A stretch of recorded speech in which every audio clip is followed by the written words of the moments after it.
This week on Sinder's Playground, I will give you a brief history of the horror icon that is Dario Argento. Stay tuned.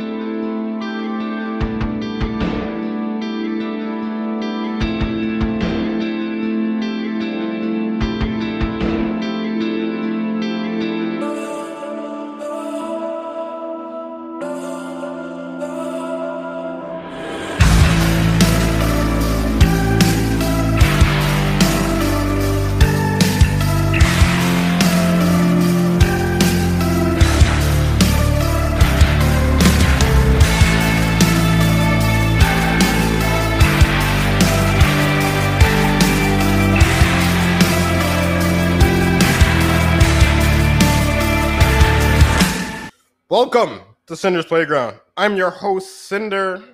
And I'm Jose. And man, today, tackling one of my favorite subjects and a master in the subject, and that is horror. Dario Argento. Now, sir, correct me if I'm wrong, but you've never heard about this guy until last week when I showed you that DVD cover of Suspiria, right? Yeah, never heard of him. Oh, man. Like I said, you need to spread your wings, expand your horizons, man. There's horror outside of the U.S. That's really good shit. But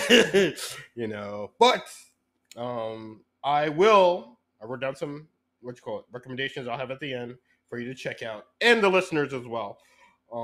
But yeah, I'm gonna give you a brief history of this guy and the legacy he's left behind, man. And truly one of the horror icons. When I say that, I mean he's a staple of horror in a lot of horror directors' opinion. People who directed horror, like in the past, have mentioned him as inspirations or taking ideas from him and stuff like that. Man, like I said, so he's very influential. But without further ado, I'm gonna give you the history of Dario Argento. So he was born September 7th, 1940, making him like 82 to this day. He is an Italian film director, screenwriter, and producer. His work has been influential in the horror genre. His peak work was made during the 70s and 80s, particularly in the subgenre of horror known as giallo. For those of you who don't know, giallo is a genre of murder mystery that contains elements of slasher, thriller, psychological, and sexploitation. His works has led him to being referred to as the master of thrills. Excuse me. Side note. First side note. I think there's a couple in here. He helped George Romero with the script for Dawn of the Dead. Oh, nice. So George didn't come up with it himself, which I thought he did. But no, he helped him write that, man. So gives you an insight of how much of a impact he's had on the genre. Okay, now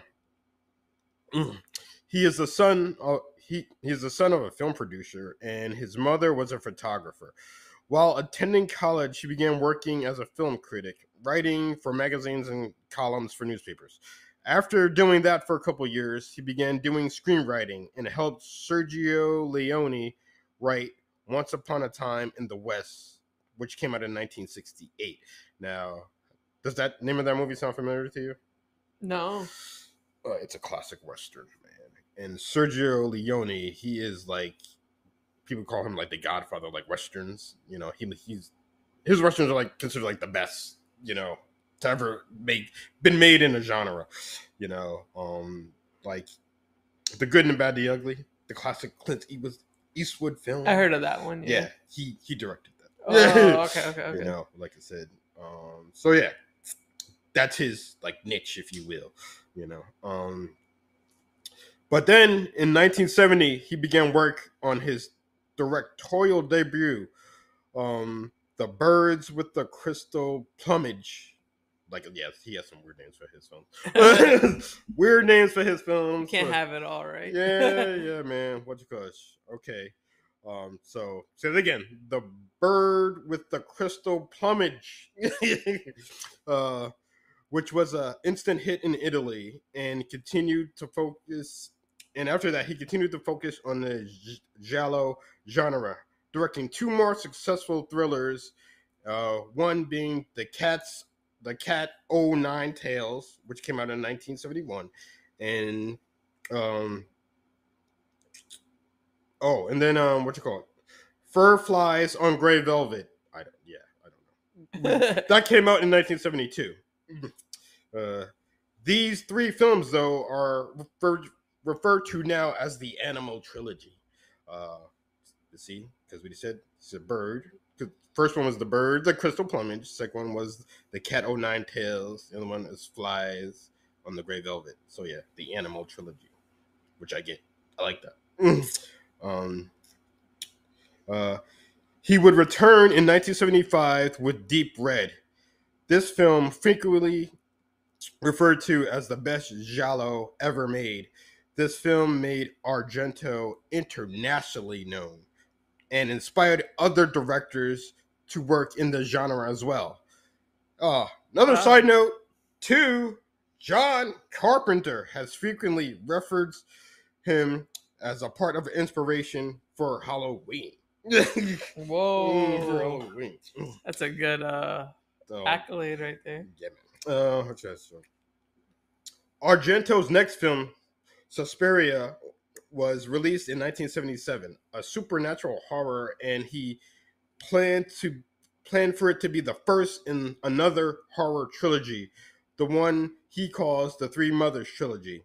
The second film, Inferno, was released in 1980, and the third film would not be released until 2017. 2007. All right, I'm gonna pause there for a second. So he planned this to be a trilogy. He did the first 2 years back to back to back, and then didn't get to the third one until 2007. What do you think about that? Why? Why? At that point, you could make a remake from the first.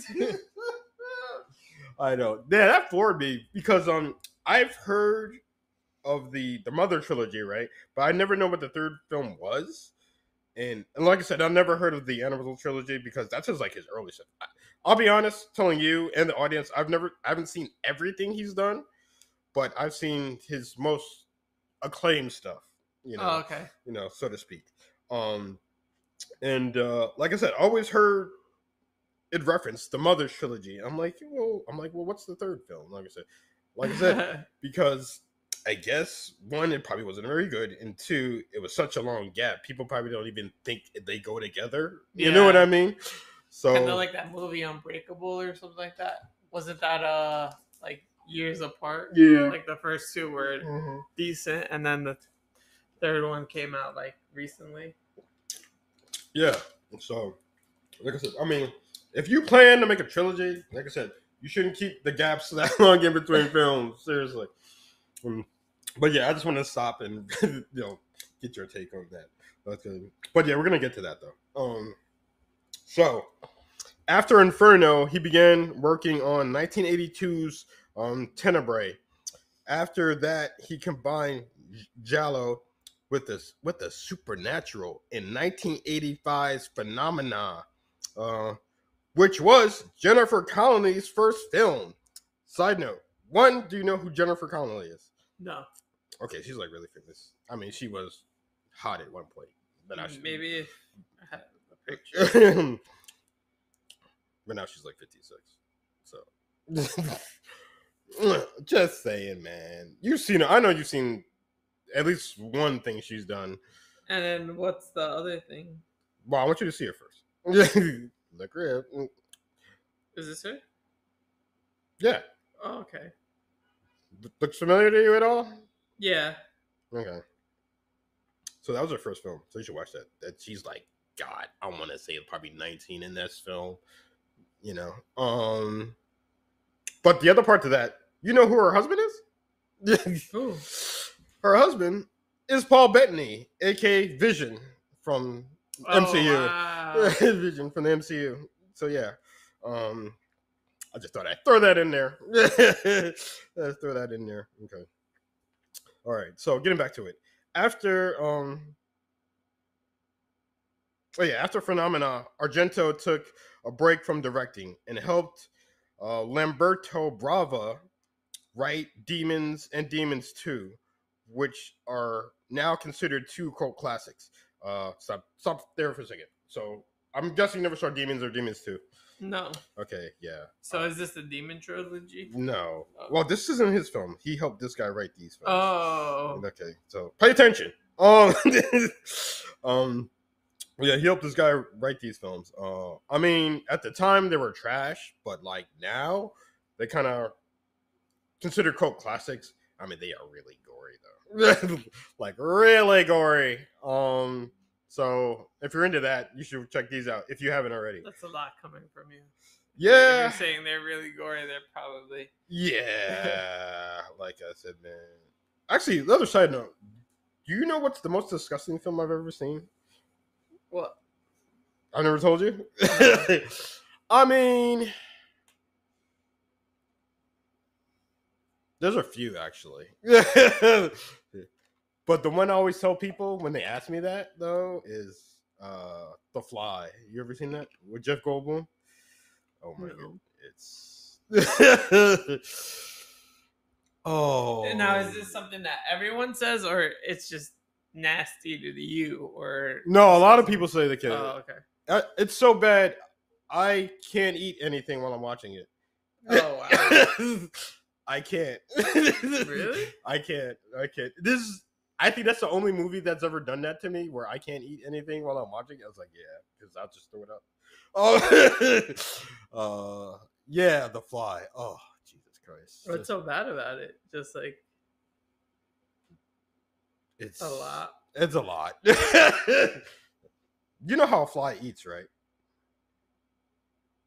No.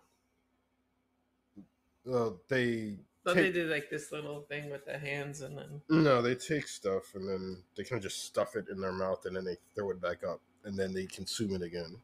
That's nasty. Yeah, picture somebody else doing that, like a person doing that. Not only that, but not a normal looking person. I'm gonna just leave it at that. I'll just leave it at that. Yeah. To this day, I can't eat anything when I'm watching that film, and which is probably why I've only seen it like 3 times. I've only watched it like 3 times, like ever. Oh, yeah. Sorry to get off on that side tangent, but what's the most disgusting film you've ever seen, in your opinion? I don't really get grossed out like that. There's got to be something, man. No, I'm telling you. I mean. I don't really get grossed out by stuff like that. I mean, I really don't either. I mean, God, I've watched all the Hellraisers, and that's fine to me. But I don't know, something about, I guess, body horror. That's what you call it. You know, about stuff happening to the human body. Just really, yeah. You know, gets under my skin. No pun intended. For sure. I don't want to say there was something else too that really grossed me the fuck out. I can't remember what it is. I can't remember the name of it right now, but I'll get back to you on that and the audience too. Okay, I just lost what I said. So there's nothing you said that like totally disgusted you. No. Oh, Jesus Christ. Maybe I'll watch The Fly and then see. I'll get back to you on that. Okay, all right, yeah, just watch it, man. Like I said, when I said. And I dare you to try to eat something during that. Dare you. Maybe we should play a game. We should broadcast us watching The Fly, and for everything I eat, you have to take a shot. No. Oh, well, I don't know. That does sound interesting. No, but I thought you were gonna say I have to eat something too. I was like, yeah, I'm not gonna eat anything. No, but yeah, every time you eat something, I have to take a shot. That's fine. I can see that happening, you know. Okay, let me get back to my place. Then in 1987, Opera was released. this production was cursed, some say. Argento's father passed away during production. And the head actress quit before filming even began. He was having problems with his girlfriend / collaborator, Daria Nicolodi, and on and off the set. And several accidents occurred during filming to the cast and crew. What do you call it? So yeah, that was opera. What do you call it? And I can see that happening because if you watch that film, like I said, because you know how big opera houses are, Yeah, like that. Yeah, there's so much that can go wrong. So much, man. Okay. Which is then in 1990, Argento co-wrote and directed Two Evil Eyes with George Romero. This was a two-story film inspired by works by Edgar Allan Poe. Okay. Then he followed that up in 1992 with the film Trauma, starring his daughter Asia Argento. This film was shot in Minneapolis, Minnesota, and it is a giallo film, but it's just set in America because he's been here maybe like twice to do an actual film here. I don't know, because he likes being at home. Like, I don't blame him. Like everybody else, you want to be in your home country when you're doing shit, you know. Then in 1996, this title, the Sentinel Syndrome was released. And this one involved a policewoman played by his daughter again, who suffers from the Sentinel Syndrome and is trapped by a serial killer in an abandoned warehouse.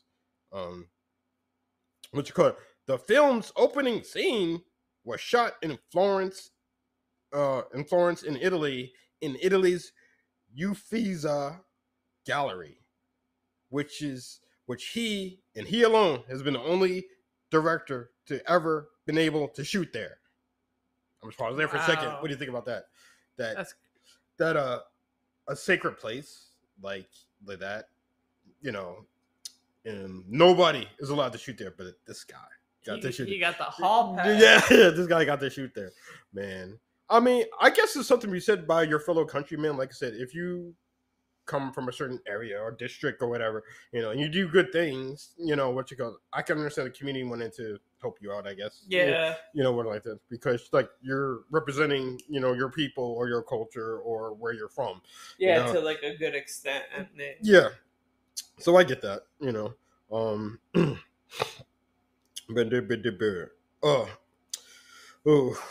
Argento, though, after that wanted to work with his fellow Italian director Lucio Fulci, but they were unable to work together due to budget constraints.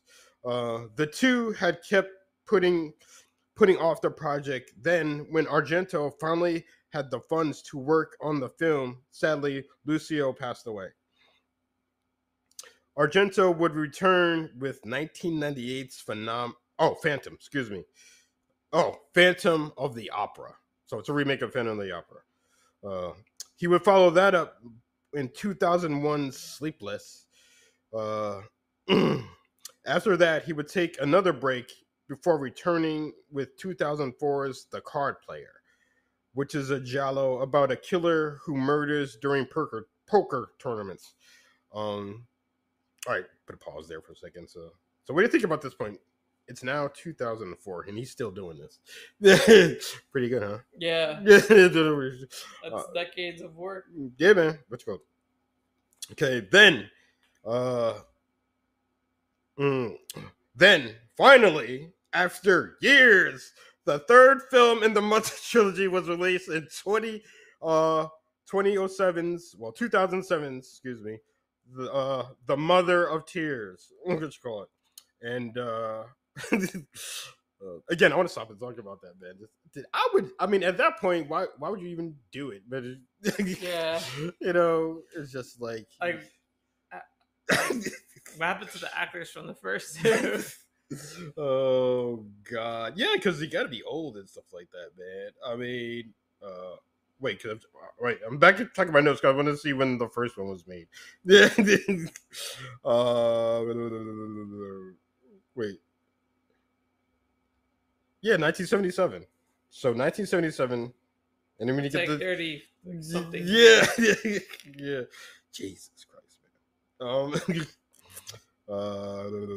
Okay, now going back to where I was at. Okay. Okay, then after that, uh, 2009, he would release another Giallo starring Adrian Brody. Um, oh, you know what? Look, I'm sorry. The movie is called Giallo. Oh, really? Oh, so yeah, so the movie's called Giallo. What you call it? Sorry, anyway. Gotta take another pause. Do you know who Adrian Brody is? I think I do. Look him up. Adrian Brody. Mm. Mm. Mm. Uh, I'm sure Yeah. you know him, right? Yeah. Okay. So check it out. Actually, I have two things about him real quick. First of all, what you call it? He sued Argento because he wasn't paid after filming was shooting. Oh, Shit, what really? you call it? Oh, God. But this film though is about a serial killer who abducts women in an unlicensed taxi cab, drugs them, and then begins mutilating them. What you call it? Okay, that's about the film. So the other thing is he's one of these guys who takes this shit seriously. Adrian Brody, I'm talking about, Uh-huh. like actors, like a Daniel Day Lewis. You know, he takes his shit seriously, and you, I'm sure you never saw the movie The Pianist, right? No. Okay, he started that now. Really quick, it's about a guy who is like a world renowned known like pianist. People like sell halls to see him play and shit like that. And then I've never seen it, but I just know the synopsis. So for some reason or another, he just loses everything, and like he's like living on the street and shit like that, man. So Adrian Brody took 3 months and lived on the street, literally, so he can capture that Oh, wow. essence of just living on the street, and seeing how those people live. I'm like, damn, bro. Damn. There's some shit, bro. Really, So what do you think about that? That he That's did cool. it. That he did that, bro. That's respect. Oh yeah, like I said, man, that's being committed to your role and taking this shit seriously. You know what I mean? Very seriously. you know. But yeah, I wanted to tell you that little tidbit about him just because I know you probably never heard of it. But yeah. Okay, so catching catching up to where I left off. Then in March of 2011, it was announced that Rutger Hauer would play Van Helsing in Dario Argento's Dracula 3D. Shooting started in Budapest later that same year. Mm. The movie was released in 2012 to negative reviews mostly. Oh. Um, but after that, though, Argento would not direct again until 2022 with the film Dark Glasses. Which is actually on Shutter right now. Which I seen it, but I didn't even know he did it. Really? Yeah. So I might have to watch that and see how it is. Because I love to see his progression. Because like I said, I've seen some of his early work, and I haven't seen any of his recent stuff like in the past decade or so. So I want to see. I don't know. Still has it, if you know what I mean. Yeah. And stuff like that. So I might have to watch that on Shutter. So let's go. So that was 2022, and this is where we at with this man's body of work. Personally, I think he's done after this last film he did because he's like 80 something years old, almost 90. So I mean, how much can you do like on a film set? At that age, it all depends, man. There's some people that are like 80 that are like freaking don't even look like a day past like 60 or something. And there's people that are like 60 that look like they're in their 90s. So it really depends on how his I mean, if he just health is a relationship, you know. Well, I mean, he's you know, he looks his age. Put it that way. You know, like he doesn't look one way or the other, like younger or older than he should look. You know. All right, I have one more thing though to add to this. Well, actually, a few more things because I have some questions and I have recommendations. But to put a bow on this section, there was a remake of Suspiria released in 2018. I have never seen it again because I feel it's one of those films that, yeah, why? It's a classic. You know, so many people look upon that film. Well, was he on board with it? I mean, I think he sold the rights, so I guess he was on board with it. I mean, and I don't know why, because I'm sure he's not strapped for cash. So it's like, well, I guess he saw something in this director. I didn't write the guy's name down because I really didn't give two shits about him. But yeah. So like, yeah, I've never seen the remake of it. You know, just because I think Suspiria is just an awesome classic film, and I don't see anybody tarnish it. I guess, you know, that's just me being an old school purist that I am. You know, so I just want to leave you with that. Now, questions for you. So, sir, what do you think of this man after hearing his history? Well, it sounds like he's a master of his craft. And you know, receiving all those accolades like from directors in the same business, and you know, for him to be going as long as he has, it probably shows up on his work of like why he's been doing it for so long, and still being able to get jobs and stuff like that. Seriously. So it's good. It's awesome. I'm interested in really seeing some of the movies and seeing like why that is. And it's funny too because remember I told you how like his films are different from like American horror and stuff like that, man. And I always forget that his films are like giallo, when I say it. Like I said, a subsection of horror that, you know, is like I said. I mean, it lies heavily on the murder mystery aspect of it, but then you know, it also, like I said, has that slasher element to it. And depending what kind of giallo you're doing, you could add a supernatural element to it. And of course, there's sex and, you know, gratuitous violence and stuff like that, you know. But a lot of times, like, if you watch some of his films, like, it's kind of, you really got to pay attention. It's like one of those, it's not one of those films where you pretty much know what's going to happen, you know. There's like plot twists. Stuff like you that. You gotta be on the edge of your seat watching it. And a lot of them, it's like, it's that, kind of like that Scream motif where you're trying to guess who the killer is. Oh, that's awesome. You know, we're trying to guess who the killer is throughout the film, you know, and everything like that. But unlike Scream, though, it's usually for an giallo film, you only see it from like the first person perspective, like him with the knife or the axe or something like that, you know. So you don't see like a person in costume or anything like that. You just see the first person perspective. So this way, you have no idea. You know, like I said, because I'm sure you know, like, say if you see somebody in a costume, like in a murder or slasher movie, you're like, oh, it's probably this guy.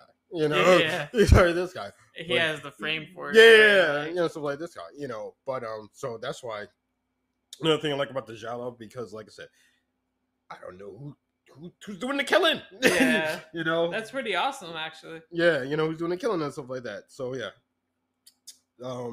Now I have another question for you.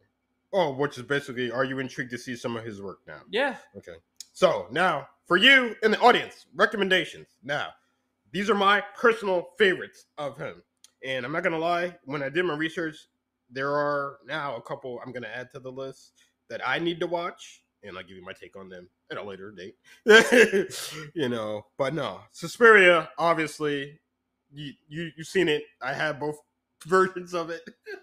You know, so that one is a must. Opera, highly recommend that one for sure. Even though that was the one who had the Curse movie set. So excuse me. So I really like that one. I'm sorry. Deep Red, definitely like that one. Very cool. Inferno, definitely like that one. And then Tenebrae. Those are my Argento recommendations. Like I said, I think, I think you can see some of them are on Shutter right now. Not all of these, but some of them. Well, I think most of them actually are on Shutter. That would be your best bet to see these. You could try YouTube. I haven't tried it, so I don't know if they're on there or not. And also probably any of the free services, like what's the other one? Tubi, and then what's the other one? There's another free one. Something with an F. um, Plex, I think. Oh yeah, like one of those, because yeah, they do a lot of like old horror, like I said, like decades old horror. So you could try those things, but I mean, but if you want the best quality, like I said, I think you should go to Shutter. My personal opinion, being a Shutter subscriber myself, because I love the horror, as you kids know. So, but yeah, those are my recommendations: Suspiria, Opera, Deep Red, Inferno, and Tenebrae. So that's a lot. But if you made it all the way to the end, thank you for checking out this episode of Sinder's Playground. Of course, I'm your host, Sinder. If you want, you can follow me on Instagram at Sinder666. I post about this very podcast, and I also post about my YouTube channel, which I have now recently putting past podcast episodes on there. So if you feel like you haven't listened to all these, check out the YouTube channel. What do you call it? Especially if you don't feel like downloading like an episode on your smartphone or tablet or laptop or whatever, just go to YouTube and what you call it? You can listen to our episodes there. I don't have all of them up there at present time, but I'm working on it. But I'm working on it, man. But like I said, but I feel like, at least from what I'm seeing from the reviews and positive feedback, that YouTube is easier consumption for most of you. So, like I said, so going forward, I'm going to try to drop an audio version and a YouTube version of each Sinner's Playground going forward. So look for that. All right, now this guy. And I'm Jose. You can follow me on Instagram at JoseCE90. Or if you have any questions, send us a message. Let us know. Let us know if you've seen some of this guy's work, or if you want us to cover another director. Oh, let us know. Excellent idea. Another director. What's it called? Speaking of that, I mean, my worst directors has not gotten a lot of downloads, but then I haven't made a YouTube version of that, so I might have to put that up there, because I'm really wanting to see the reaction I get for that one. But once again, thank you for checking us out, man. I am Sinder. Until next time, we will talk to you guys later. Peace out.